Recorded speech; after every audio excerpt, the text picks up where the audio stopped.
Praise the Lord. கர்த்தருடைய பரிசுத்த நாமத்திற்கு மகிமை உண்டாவதாக. இன்றைய நாளுக்கான வேதவசனம் கொலோசையர் 3:15. தேவ சமாதானம் உங்கள் இருதயங்களில் ஆழ கடவது. ஆம், கிறிஸ்துவுக்குள் அன்பார்ந்த நண்பு தேவ பிள்ளைகளே, நீங்கள் சமாதானம் இல்லாதவர்களாய் காணப்படுகிறீர்களா? இந்த வாழ்க்கையில் சமாதானம் மற்றவர்களாய் நீங்கள் காணப்படுகிறீர்களா?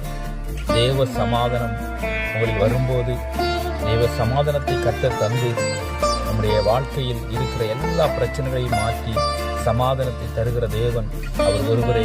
அவர் நித்திய தேவன். அவர் நம்முடைய இருதயங்களில் இருந்து தேவ சமாதானத்தை கர்த்தர் தந்து நம்ம ஒவ்வொருவரையும் ஆசீர்வதிப்பாராக.